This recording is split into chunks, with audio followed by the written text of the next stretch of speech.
Hello and welcome everyone, welcome to knowledge canvas. তো এখন আমরা আলোচনা করতে চলেছি ANM GNM nursing entrance 2024 government NTSA অ্যালটমেন্টের জন্য কাট অফ মার্কস কত হতে চলেছে। তোমাদের দুটো কোর্সের জন্যই এএনএম জিএনএম দুটো কোর্সের ক্ষেত্রেই প্রত্যেকটি caste category specific general, SC, ST, OBC A, OBC B, EWS, orphan, civil defence, physically handicap সবার কাট অফ মার্কস নিয়ে আমি একটা ধারণা দেওয়ার চেষ্টা করব।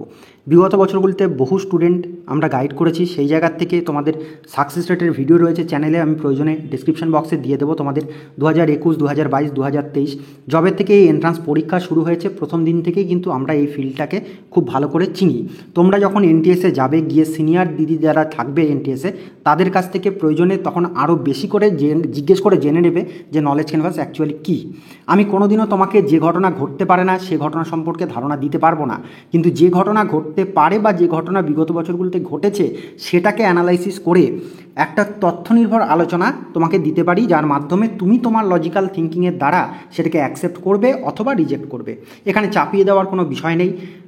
আমি তোমাকে প্রত্যেকটা বিগত বছরের অরিজিনাল র্যাঙ্ক কার্ড দেখিয়ে মার্কস ভার্সেস র্যাঙ্কের অ্যানালাইসিস করে এবং 2024 কাট অফ নির্ণয়ের ক্ষেত্রে আমরা 2023 যে লাস্ট এন্ট্রান্স তাতে কি মার্কসে কত র্যাঙ্ক এসেছিল সমস্ত জিনিস তোমাদেরকে দেখাবো, এবং তার পরিপ্রেক্ষিতে তুমি বুঝবে যে এখানে অ্যাকচুয়ালি কম্পিটিশানটা ঠিক কীভাবে চলে। কারণ একটা এন্ট্রান্স পরীক্ষা মানে সেখানে কম্পিটিশান হচ্ছে, এবং সেই কম্পিটিশানে কেউ জিতে এগিয়ে যাচ্ছে, কেউ অ্যালোটেড হচ্ছে, কেউ নট অ্যালোটেড থেকে যাচ্ছে। তো ফলে সমস্ত কিছু নিরিখে সর্বনিম্ন কত মার্কস থাকলেও এখন তুমি নিজেকে সেফ বলে ভাবতে পারো, সবই জানতে পারবে। দেখো, বিগত বছরে 2023 বহু student SSKM, RG Kar, NRS, Kolkata medical college, Bankura Sammilani medical college, north Bengal medical college, বিভিন্ন মেডিকেল কলেজে কিন্তু অ্যালটমেন্ট পেয়েছে। এছাড়াও বিভিন্ন ডিস্ট্রিক্ট হসপিটালে এনটিএসগুলোতে তারা বর্তমানে কোর্স করছে। তো এত স্টুডেন্টসের ডেটা এবং তাদের কত মার্কসে কত র্যাঙ্ক এসেছিল, কোন রাউন্ডে তারা অ্যালটমেন্ট পেয়েছিল, সমস্ত জায়গা পর্যালোচনা করতে একটা যথেষ্ট এফোর্ট দিতে হয়েছে। যদি তোমরা মনে করো যে আলোচনার পরিপ্রেক্ষিতে এটাকে অ্যাপ্রিসিয়েট করা দরকার, তাহলে অবভিয়াসলি ভিডিওটিকে একটি লাইক করবে এবং নিজের অভিমত সেটা কমেন্টে ব্যক্ত করে যাবে যে হ্যাঁ, তুমি আদৌ সমৃদ্ধ হলে কি হলে না, ঠিক আছে। এবং আমি যে কথাগুলো বলছি সেগুলোকে মানবে কি মানবে না নিজের যুক্তি দিয়ে পর্যালোচনা করে দেখবে। দেখো, আমরা প্রথমেই দেখব 3টে কেস স্টাডি এবং তার মাধ্যমে কম্পিটিশানটাকে বোঝার চেষ্টা করব। তো প্রথমে কেস স্টাডি নাম্বার 1 আমি তোমাদেরকে দেখাচ্ছি, যেটা এখানে তুমি দুটো র্যাঙ্ক কার্ডের স্ক্রিনশট দেখতে পাচ্ছ। মাঝে যে এই রেড মার্কটি রয়েছে সেটা হচ্ছে সেপারেশান এই দুটোর মাঝখানে। দেখো, এখানে যে র্যাঙ্ক কার্ডটি দেখছো এটা একজন স্টুডেন্টের, এটা হচ্ছে অপর আরেকজন স্টুডেন্টের। আমি এখানে যে র্যাঙ্ক কার্ডগুলো দেখাবো, আমি শুরুতেই আগে বলে রাখি, বিগত বছরের র্যাঙ্ক স্কোর এত এসছিল তার মানে র্যাঙ্ক এত এসছে, তাহলে পরে সেই ঐকিক নিয়ম একটা করে নেব, এমনটা কিন্তু করা যাবে না। কেন যাবে না, তার ভিত্তি তার যে পরিপ্রেক্ষিত সেটা আমি আরেকটু পরে তোমাদেরকে বলবো, যে এখানে কতগুলো ফ্যাক্টর থাকে, সেই ফ্যাক্টরগুলো তোমাদেরকে জানাবো। দেখো, আমরা বিগত বছরের এত স্টুডেন্টের ডেটার থেকে এমন কিছু ডেটাকে সিলেক্ট করতে হয়েছে, এবং শুরুতেই একটা কথা বলার, যাদের মার্কস ধরো 75, 80, 85, 90, 95 অ্যান্ড অ্যাবাভ যাদের ক্ষেত্রে রয়েছে, তারা কিন্তু কাট অফ নিয়ে চিন্তা করে না, কারণ তারা জানে আমাদের অ্যালটমেন্ট হবেই। তারা কিন্তু এ বিষয়ে সংশয়গ্রস্ত নয়। কিন্তু যারা বর্ডার লাইনে চলে আসে, যে একটা এমন জায়গা যেখান থেকে অ্যালটমেন্ট হতেও পারে নাও হতে পারে, সেরকম জায়গার থেকে দাঁড়িয়ে বিগত বছরের এমন কিছু স্টুডেন্টের ডেটাকে পিক করা হয়েছে যারা কিনা আমাদের কাছে পড়েছে, গভর্নমেন্ট এনটিএসে অ্যালটমেন্ট পেয়েছে, এবং তাদের মধ্যেখানে দুজন স্টুডেন্টকে এমন করে কিছু সাবজেক্ট নিয়ে অ্যানালাইসিস করা হচ্ছে যাদের মার্কসের ডিফারেন্স খুব সামান্য ছিল, কিন্তু তাদের মধ্যে মার্কস ডিফারেন্সের জন্য র্যাঙ্ক ডিফারেন্স কত এলো, এবং তার নিরিখে তোমার এই সমস্ত ধারণাকে ক্লিয়ার করা। দেখো, এখানে একজন স্টুডেন্ট, প্রথম স্টুডেন্টের হচ্ছে 56.833 মার্কস পেয়েছিল এবং অপর স্টুডেন্ট 56.1667 মার্কস পেয়েছিল। তাহলে আমরা প্রথমে দেখে নেব এই দুজনের মধ্যে স্কোরের ডিফারেন্স কত, 0.6666 এরকম স্কোরের ডিফারেন্স। এখন তোমরা জানো যে দু ধরনের কোর্স আছে, এএনএম আর জিএনএম। তো এখানে দুটো জিএমআর আসবে, এবং স্টুডেন্ট যদি কোনো রিজার্ভ ক্যাটাগরি থেকে বিলং করে তাহলে সে reserve category specific reserve rank পাবে, যেটা তার ক্যাটাগরি স্পেসিফিক তার যা পজিশান সেটার ইন্ডিকেশান দেয়। কিন্তু বোর্ড অলওয়েজ অ্যালটমেন্ট করার সময় কিন্তু জিএমআর বেসড অ্যালটমেন্ট প্রসেস। তো এগুলো প্রত্যেকটাই ধাপে ধাপে তোমাদের সঙ্গে আলোচনা করা হবে। টোটাল যে এই কাউন্সেলিং প্রসেস, এটা একটা সাইন্টিফিক প্রসেস। এটাকে আমি বিগত বছরগুলোতেও ভিভিডলি ডেসক্রাইব করেছি, স্টুডেন্টদেরকে উপকার করতে পেরেছি। তোমাদেরকেও আমি আশা করব যে প্রপার চ্যানেলে নিয়ে যেতে পারবো, অ্যাকচুয়াল কোন দিশাতে তুমি গেলে পরে তোমার গভর্নমেন্ট অ্যালটমেন্ট হতে পারে। কাজে চ্যানেলে নতুন হয়ে থাকলে অবভিয়াসলি জুড়ে থাকবে, সমস্ত আপডেট নির্ভুলভাবে পেয়ে যাবে। তো দেখো এই যে জিএমআর যেটা আছে সেই জিএমআর যদি তুমি বলতে যাও এটা হচ্ছে জেনারেল মেরিট র্যাঙ্ক, যেটা অল ওভার স্টুডেন্টের মধ্যে তার পজিশানকে ডিটারমাইন করায়। তো এখানে এএনএমের যে জিএমআর সেটা হচ্ছে ফার্স্ট স্টুডেন্টের ক্ষেত্রে 2525, দ্বিতীয় স্টুডেন্টের ক্ষেত্রে এএনএমের জিএমআর 2676। তাহলে এএনএমের জিএমআরের ডিফারেন্স কত হচ্ছে 151। এবার দেখো এই 0.6666 মার্কসের ডিফারেন্সের জন্য 151 জন কিন্তু মাঝখানে র্যাঙ্ক পেয়ে গিয়েছে। এখানে কিন্তু মাইনিউট মার্কস ডিফারেন্সের জন্য প্রচুর স্টুডেন্টের মধ্যে কম্পিটিশান হয়। তুমি দেখতে পাচ্ছ যে 0.666 ডিফারেন্সের জন্য 151 স্টুডেন্ট কিন্তু কম্পিট করেছে তারা, ঠিক আছে। এবং দ্বিতীয়ত হচ্ছে যে তাদের জিএনএমেরও একটা জিএমআর আসবে। তাহলে জিএনএমের জিএমআর প্রথম স্টুডেন্টের 3093 এবং দ্বিতীয় স্টুডেন্টের জিএনএমের জিএমআর হচ্ছে 3279। তাহলে এদের মধ্যে জিএনএমের জিএমআরের ডিফারেন্স কত 186। তাহলে এই যে 186 মাঝে যে গ্যাপ আসলো, এই দেখো মাঝের এই 186 জন কিন্তু আমাদের কোচিংয়ের স্টুডেন্ট নয়, তারা আমাদের কাছে পড়েনি, তারা অন্য কোনো জায়গায় পড়ে থাকতে পারে, অন্য কোনো কোচিং সেন্টারে স্যার ম্যাডামদের কাছ থেকে পড়ে থাকতে পারে, নতুবা সেলফ স্টাডিও পড়ে থাকতে পারে। তো ফলে তাদের কত মার্কসে কী হয়েছিল সেটা আমি তোমায় বলতে পারবো না। কিন্তু এই দুজনার যারা আমাদের কাছে পড়ে গভর্নমেন্ট এনটিএসসি অ্যালটমেন্ট নিয়ে বর্তমানে কোর্স করছে, তাদের ডেটাটা যা আমার কাছে রয়েছে, তাদের ডেটার ডিফারেন্সে বলে যে এই দুজন স্টুডেন্ট উভয়ই যদি গভর্নমেন্ট এনটিএসসি অ্যালটমেন্ট পেয়ে থাকে থ্রু কাউন্সিলিং, তাহলে পরে এরা কিন্তু মাঝের কম্পিটিশন যারা ছিল, কম্পিটিটার যারা ছিল, তারাও কাউন্সিলিংয়ের থ্রু দিয়ে কিন্তু অ্যালটমেন্ট পেয়ে গিয়েছে। ক্লিয়ার? এবার দেখো আরও একটা জায়গার বিষয় আছে যে তোমাকে বুঝতে হবে যে এখানে ক্যাটাগরি র্যাঙ্কের ব্যাপারটাকেও মাথায় রাখতে হবে। এই স্টুডেন্টদের ক্ষেত্রে দুজনাই ছিল ওবিসি বি ক্যাটাগরির। আমি আলোচনা করার ক্ষেত্রে মাথায় রাখতে হবে যদি ক্যাটাগরি স্পেসিফিক র্যাঙ্কের থ্রু দিয়ে কারোর অ্যালটমেন্ট হয়ে থাকে, তাহলে তাদের মধ্যে সেম ক্যাটাগরি র্যাঙ্ক ছিল কি না সেটাকেও বোঝার ব্যাপার আছে।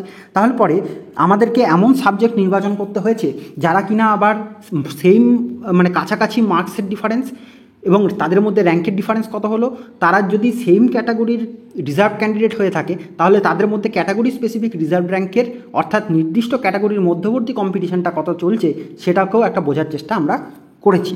তো সেই অনুযায়ী আমরা এত স্টুডেন্টের মধ্যে থেকে খুঁজে খুঁজে এমন গায়ে লাগা স্টুডেন্ট মানে মার্কসের ডিফারেন্সে পেয়েছি যে যারা কিনা দুজনাই ওবিসি বি ক্যাটাগরি। তাহলে তাদের ক্যাটাগরি স্পেসিফিক রিজার্ভ র্যাঙ্ক কত, তোমার 539 এএনএমের ক্ষেত্রে এবং দ্বিতীয় স্টুডেন্টের ক্ষেত্রে 578।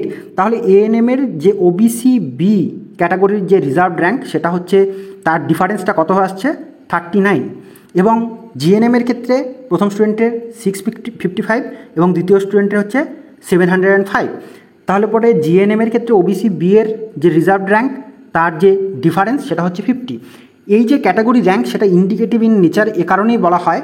তুমি এখান থেকে একটা ইন্ডিকেশান পেতে পারো, সেটা হচ্ছে যে দেখো এএনএমের জিএমআরের ডিফারেন্স যে 151 ছিল, এই 151 জনের মধ্যে এই 39 জন ক্যান্ডিডেট ওবিসি বি ক্যাটাগরির থেকে বিলং করে। বোঝা গেল? এবং আরও একটা জিনিস বোঝা যায় যে এখানে জিএনএমের যে জিএমআর তার যে ডিফারেন্স ছিল 186, এই 186 জনের মধ্যে জিএনএমের যে ওবিসি বি র্যাঙ্কের ডিফারেন্সে 50 শো করছে, তার মানে এই 186 জনের মধ্যে 50 জন কিন্তু ওবিসি বি ক্যাটাগরির থেকে বিলং করে। এবং আরও একটা জিনিস বোঝা যায়, এই যে এএনএমের যে তোমার র্যাঙ্কের ডিফারেন্স আর জিএনএমের র্যাঙ্কের ডিফারেন্সের মধ্যে এএনএমের ক্ষেত্রে শুধুমাত্র ফিমেলরা অ্যাপ্লিকেবল, জিএনএমের ক্ষেত্রে মেল ফিমেল বোথ অ্যাপ্লিকেবল। সাধারণত ফিমেলরা যখন ফর্ম ফিল আপ করে এএনএম জিএনএম দুটোর জন্যই অ্যাপ্লাই করে, কিন্তু মেলরা খুব বিচ্ছিন্ন ক্ষেত্রে হয়তো কোনো মেয়ে শুধুমাত্র জিএনএমের জন্য অ্যাপ্লাই করলো বা শুধুমাত্র এএনএমের জন্য অ্যাপ্লাই করলো, কারণ অ্যাপ্লাই করার সময় সবই প্রভিশন আসে। কিন্তু মেয়েরা সাধারণত বোথ এএনএম জিএনএমেই অ্যাপ্লাই করে। আমি এত স্টুডেন্ট পড়ানোর অভিজ্ঞতা, সরাসরি ডিল করার অভিজ্ঞতা থেকে বলছি। তাহলে এখানে যে এই এএনএমের জিএমআর এবং জিএনএমের জিএমআরের ডিফারেন্স, এর মাঝখানে যে এই 35-এর যে ডিফারেন্স, ঠিক আছে, এই 35 জন স্টুডেন্ট কিন্তু মেল থাকার সম্ভাবনা থেকে যায়, কিন্তু এটা কোনো সময় সিওরিটি সহকারে বলা যাবে না, তার কারণ ওপেনলি তো সেরকম কোনো ডেটা নেই আমাদের কাছে। তো ফলে এই ডিফারেন্সের মধ্যে আমরা ধরেই নেই, কারণ অধিকাংশ স্টুডেন্ট বোথ এএনএম আর জিএনএমে মেল মানে ফিমেলরা অ্যাপ্লাই করে, আর মেলদের ক্ষেত্রে শুধুমাত্র জিএনএমটাই অ্যাপ্লিকেবল হয়। তাহলে আমি ধরে নিচ্ছি যে এখানে এক্সট্রাটা হয়তো মেল স্টুডেন্টের ডেটাকে রিফ্লেক্ট করছে, কিন্তু এটা কোনো সময়ই মানে রিজিড ডেটা নয়। মাঝখানে কোনো এরকমও থাকতে পারে হয়তো মেয়েরা এমন অ্যাপ্লাই করেছে যে শুধুমাত্র তারা জিএনএমে অ্যাপ্লাই করেছে বা শুধুমাত্র এএনএমে অ্যাপ্লাই করেছে, এরকম করে সিঙ্গেল কেসও থাকতে পারে। তো ফলে ওটা রিজিডভাবে বলা যাবে না, কিন্তু যেটা মানে ইন্ডিকেশান পাওয়া যায় সেই ইন্ডিকেশানগুলো অনেকটা এরকম। এটা দেখতে পারলে তাহলে পরে তোমার দেখো 0.666-এর মার্কস ডিফারেন্সে কত স্টুডেন্টের মধ্যে কম্পিটিশান হচ্ছে। এটা কিন্তু কোনো বিচ্ছিন্ন ঘটনা নয়। তোমাদেরকে আরও একটা উদাহরণ দিচ্ছি, কেস স্টাডি নাম্বার 2। সেখানে দেখো, এটা আরও দুজন স্টুডেন্টের মধ্যে দেখাচ্ছি। স্টুডেন্টরা দেখো মার্কস কত পেয়েছিল, 51.9166, এবং আরেকজন পেয়েছিল হচ্ছে 51.7500। তাহলে পরে এই দুজনের মধ্যে স্কোরের ডিফারেন্স কত, 0.1666, অত্যন্ত সামান্য, অত্যন্ত সামান্য। এবার দেখো এএনএমের জিএমআর কত এসেছিল, 3999, এবং এই স্টুডেন্টের এএনএমের জিএমআর কত এসেছিল, 4079। তাহলে মানে এএনএমের জিএমআরের ডিফারেন্স কত, 80। জিএনএমের জিএমআর এই স্টুডেন্টের এসেছিল 4871, পরবর্তী এই স্টুডেন্টের এসেছিল 4959। তাহলে জিএনএমের জিএমআরের ডিফারেন্স কত, 88। আবার দুজনাই সেম ক্যাটাগরির মধ্যে দেখতে হবে আমায়। আমি বলেছি যে তাহলে পরে আমি কম্পিটিশনটা তোমাকে আরও ভালো করে বোঝাতে পারবো। তাহলে দুজনকে এমন খুঁজে বের করেছি যারা কিনা পাশাপাশি মার্কস এবং তারা সেম ক্যাটাগরির থেকে বিলং করে, এসসি ক্যাটাগরির থেকে উভয়ই বিলং করে। দেখো প্রথম জনের ক্ষেত্রে দেখতে পাচ্ছ এএনএমের যে SC category specific reserve rank সেটা 847, এবং দ্বিতীয় জনের ক্ষেত্রে 872। তাহলে এখানে এএনএমের যে এসসি র্যাঙ্কের ডিফারেন্স সেটা চলে এসছে 25, এবং জিএনএমের ক্ষেত্রে দেখো 1048 এবং এক্ষেত্রে 1075। তাহলে পরে এই দুজনের মধ্যে মানে এই দুটো র্যাঙ্কের মধ্যে মানে ওই এসসি ক্যাটাগরি স্পেসিফিক রিজার্ভ র্যাঙ্কের ডিফারেন্স 27। তাহলে এখান থেকেও তুমি বুঝতে পারছো যে এই এএনএমের জিএমআর যে 80 ডিফারেন্স, তার মধ্যে 25 জন এমন ক্যান্ডিডেট আছে যারা কিনা এসসি ক্যাটাগরি থেকে বিলং করে। জিএনএমের জিএমআরের মধ্যে যে 88-এর ডিফারেন্স, তার মধ্যে এই 27 জন ক্যান্ডিডেট এমন আছে যারা কিনা এসসি ক্যাটাগরি থেকে বিলং করে। এই ইন্ডিকেশনগুলো কিন্তু সুস্পষ্টভাবেই পাওয়া যায়। আশা করি বোঝাতে পারলাম। এবং তৃতীয় আরেকটি কেসও তুমি দেখতে পারো, সেই কেসটিও মানে তোমাদের কোনো বিচ্ছিন্ন কোনো ঘটনা দেখাচ্ছি না যে কোনো একটা কেসে অ্যাক্সিডেন্টালি এতজনের মধ্যে কম্পিটিশান হচ্ছে, এমনটা কিন্তু নয়। এই কম্পিটিশানটা কনস্ট্যান্ট এভাবেই কিন্তু ওপর থেকে নিচ বরাবর নামবে। হ্যাঁ, তবে সামনের দিকে যেগুলো সুপিরিয়র মার্কস আমরা বলে থাকি, 95, 85-র ওপরের এই ধরনের নাম্বারগুলোর ক্ষেত্রে বহু স্টুডেন্ট কিন্তু এমন থাকে যারা কিনা পরবর্তীতে তুমি দেখবে যে বিএসসি নার্সিংও চলে যায়। আমি বিগত বছরে বহু স্টুডেন্টের কিন্তু এরকম দেখেছি, বিলো 500 র্যাঙ্ক এএনএমে মানে যে এএনএম জিএনএম এন্ট্রান্সে করে, ওপাশে জেন পাশে ভালো র্যাঙ্ক থাকে, বিএসসি নার্সিংয়ে চলে যায়। কারণ প্রত্যেকের তো অ্যাম্বিশন এক এক রকম থাকে, ঠিক আছে? তো এগুলো ম্যাটার করে।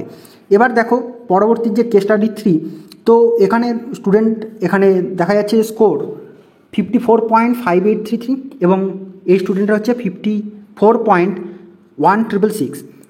এই দুটো স্কোরের মধ্যে ডিফারেন্স কত, 0.4167, মানে 0.5-এর থেকেও কম। এখানে পয়েন্ট সামথিংয়ের মধ্যে তোমাকে কিন্তু বুঝতে হবে কতটা কম্পিটিশান হাই। এএনএমের জিএমআর এই স্টুডেন্টের 3100 এবং এর হচ্ছে 3246। তাহলে এখানে এএনএমের জিএমআরের ডিফারেন্স কত, 146, বোঝা গেল।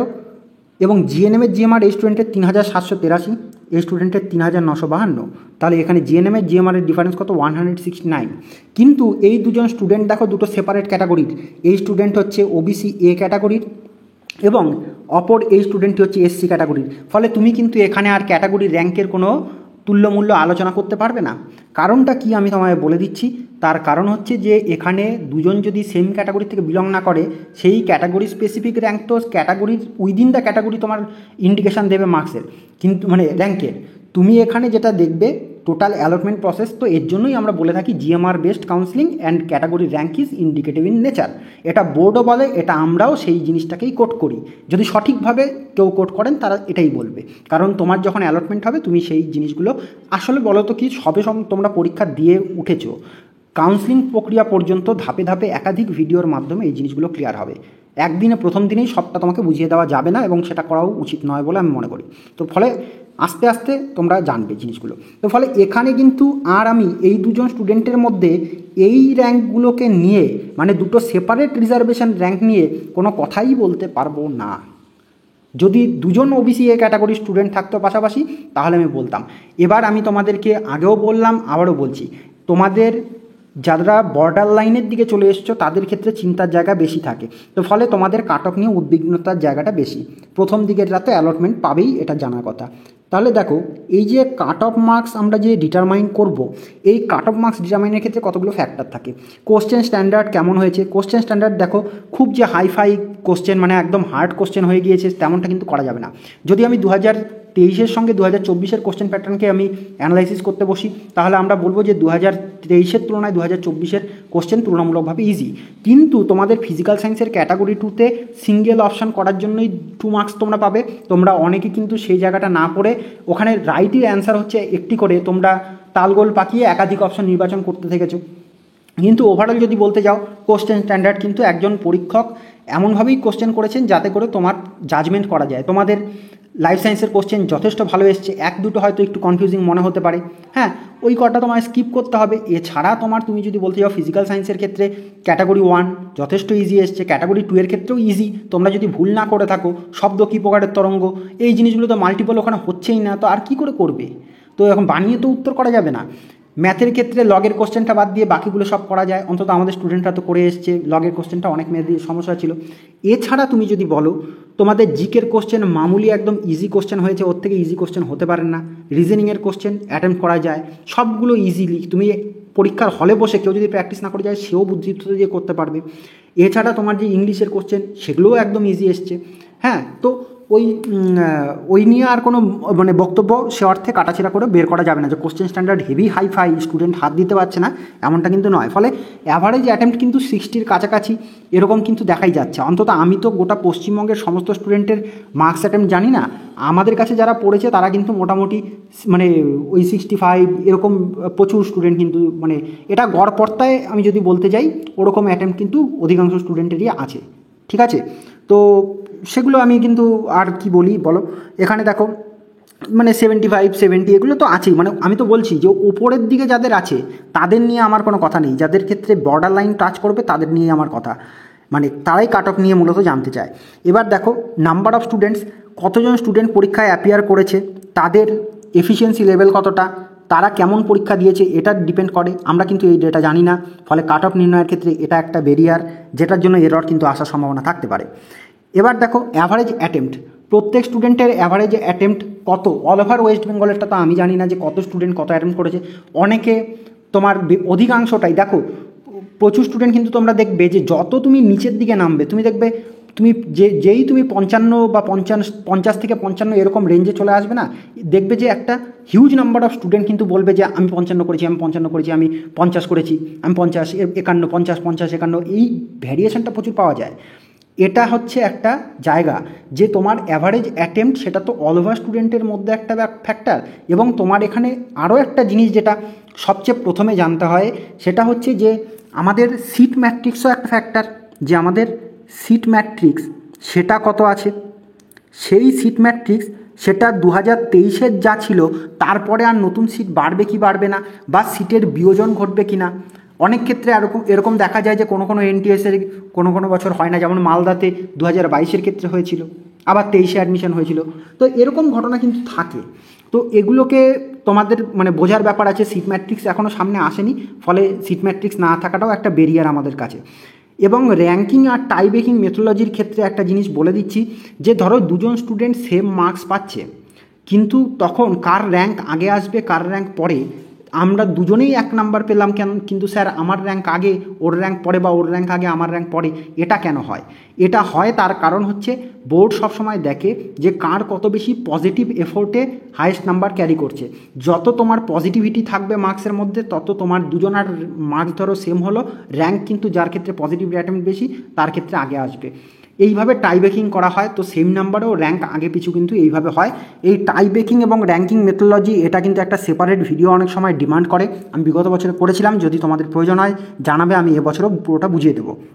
এবার দেখো কাউন্সিলিং প্রসেসে পার্টিসিপেশন যে করবে, সেক্ষেত্রে আমি বলছি যে অনেকের দেখো এই 90, 95 এরকম মার্কসও করে। অনেকে নিটের প্রিপারেশান নেয়, সায়েন্স ব্যাকগ্রাউন্ডের স্টুডেন্ট থাকে, নিটের প্রিপারেশান নেয়, পরবর্তীতে নিট কোনো কারণে সাকসেসফুলি হলো না ধরো, বা নিটের ক্ষেত্রে এবছর তো অনেক রকম কথাবার্তা। তো এবার ধরো তারা জেন পাসে অ্যাপিয়ার করেছে, জেন পাস ভালো হয়ে গিয়েছে, নিটে কনসেপ্ট ক্লিয়ার ছিল, জেন পাসের থ্রু দিয়ে বিএসসি নার্সিংয়ে চলে গিয়েছে। এটা অ্যাম্বিশন তো সকলের একরকম হবে তার তো ব্যাপার নেই। অনেকে যেমন ভালো র্যাঙ্ক করেও এএনএম করতে চায়, অনেকে আবার জিএনএম করতে চায়, সেরকম অনেকে চায় যে আমি প্রসপারিটির দিকে আরও বেশি এগোবো।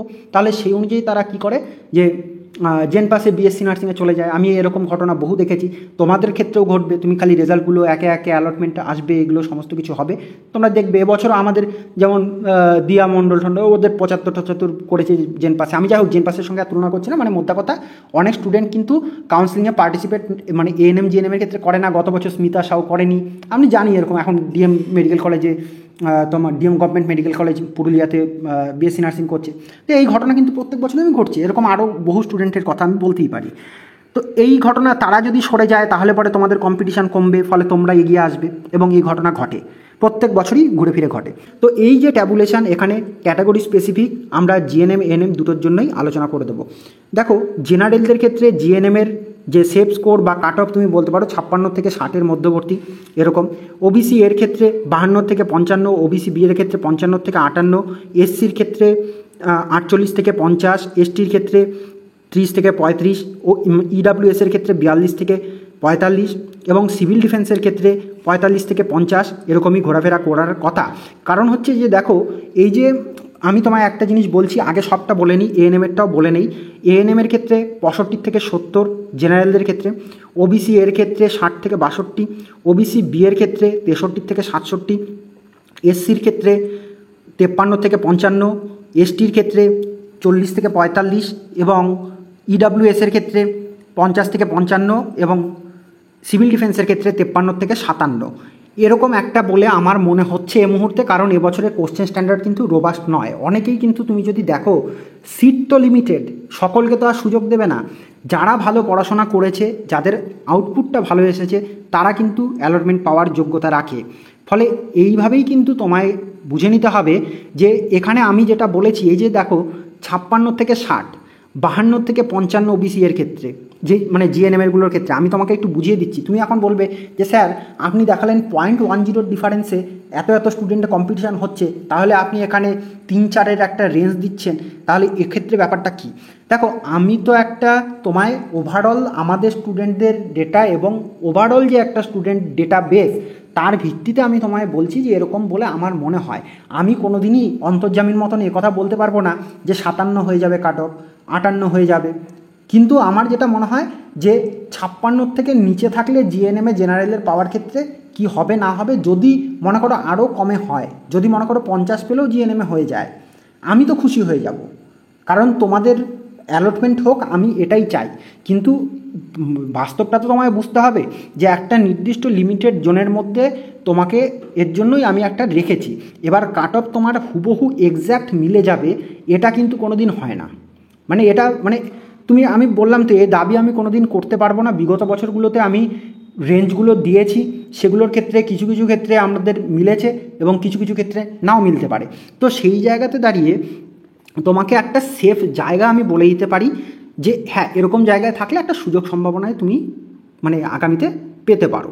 কিন্তু নট মোর দ্যান দ্যাট, যে আমি ওবিসি এর ক্ষেত্রে 52 থেকে 55 বলেছি, মানে ওই 52 থেকে 55 মাঝখানে কত কত স্টুডেন্ট, হ্যাঁ হবে, বহু স্টুডেন্টের লড়াই হবে, কিন্তু সেটা 53ও হতে পারে, সেটা 54ও হতে পারে, এরকম হতে পারে। কিন্তু তার থেকে নিচে গেলে কি হবে সেটা আমি এই মুহূর্তে, আমার দূরদৃষ্টি অতটা যাচ্ছে না, ফলে আমি তোমায় বলতে পারছি না। এটা আমার বলতে কোনো সমস্যা নেই, যেটা অকপটে স্বীকার করার আমি করে নিলাম, যে আমি যেটুকু বুঝেছি সেটুকু আমি তোমায় বললাম। এটা তুমি মানতেও পারো, নাও মানতে পারো। ফলে যদি ভালো লাগে, মানতে পারো, তাহলে কমেন্টে লিখে জানাবে যে হ্যাঁ স্যার আপনি যেটা বলেছেন যে ঠিকঠাক আমি বুঝলাম, এবং আমার এটা মনে হয় যে হ্যাঁ আপনার কথাগুলো অনুযায়ী এভাবে চলা যেতে পারে। তো এতখানি পর্যন্ত আমি যা বুঝেছি সেটা আমি তোমাদের সঙ্গে আলোচনা করলাম, এবং তোমাদেরকে বলে দিচ্ছি এখানে দেখো এএনএম আর জিএনএমের মধ্যবর্তী তুমি এখানে গ্যাপ দেখতে পাবে। যেমন এখানে 5-5-এর গ্যাপ দেখতে পাচ্ছ, এরকম কিছু গ্যাপ রয়েছে। এখানে 3-এর গ্যাপ দেখতে পাচ্ছ, 5-এর গ্যাপ, 5-এর গ্যাপ, হ্যাঁ 3-এর গ্যাপ। এই যে গ্যাপটা, এই গ্যাপটার মধ্যেখানে তুমি বলবে যে স্যার তাহলে মাঝের কী হলো? মাঝেরটা হচ্ছে ফ্লোটিং। মাঝেরটা ফ্লোটিং ইন দ্যাট সেন্স যে এদের কিন্তু আগামীতে মানে এএনএম কীরকম প্রেফারেন্স রাখছে সেই নিরিখে তা এখন মানে স্টুডেন্টদের তো একটা জিনিস আমি 2023 থেকে দেখছি, অনেকে এএনএম করতে চায়, অনেকের ক্ষেত্রে জিএনএম, মানে এটা তর্কের বিষয় হয়ে যায়। আমি ওর জন্য এটা নিয়ে এই মুহূর্তে তো কোনো কথাই বলবো না। তোমরা যদি রিকোয়েস্ট করো বা বলে থাকো, তাহলে আমি আগামীতে এটা নিয়ে কোনটা এএনএম ভালো না জিএনএম ভালো, কোনটার ক্ষেত্রে কী হয় না হয়, কেন হয়, কী জন্য হয়, কী কার অ্যাম্বিশান, কোনটায় গেলে কার ক্ষেত্রে বেটার হবে, সেটা নিয়ে আলোচনা করা যেতে পারে, কিন্তু এই মুহূর্তে বলবো না। এরা মাঝখানে ফ্লোটিং মানে এরা কোনো একটা কোর্সে যেহেতু বিগত বছরগুলোর থেকে এএনএমের দিকে ঝোঁক বেড়ে গেছে এবং এএনএমের সিট কম, তার জন্য এএনএমের ক্ষেত্রে কাট অফটা এগিয়ে আছে, ফলে এরা কিন্তু এএনএম জিএনএমে কোনো একদিকে যাবে, যেরকম প্রেফারেন্স রাখবে। তো এই ছিল বলার। তো এই ভিডিওটি যদি ভালো লেগে থাকে তাহলে অবভিয়াসলি তোমরা লাইক করো এবং বন্ধুবান্ধবের সঙ্গে অবশ্যই শেয়ার করে তাদেরকেও জানার সুযোগ করে দাও যে প্রকৃত আসল তথ্যগুলো ঠিক এইভাবেই কিন্তু উপস্থাপিত হবে। আমাদের কাছ থেকে বিগত বছরও হয়েছে, তোমাদেরকেও আমি সেইভাবে উপস্থাপন করে চলবো। পুরো আপ টু তোমার এনটিএসে অ্যাডমিশন পর্যন্ত কোনো জায়গায় কোনো সমস্যা হবে না, আমি এটুক কথা দিতে পারি। ঠিক আছে, আমার যথাসাধ্য চেষ্টা আমি তোমাদেরকে করব। তো ফলে চ্যানেলে নতুন হয়ে থাকলে অবভিয়াসলি চ্যানেলটিকে সাবস্ক্রাইব করে জুড়ে থাকবে। তো থ্যাঙ্কস ফর ওয়াচিং। সকলে ভালো থেকো, সুস্থ থেকো।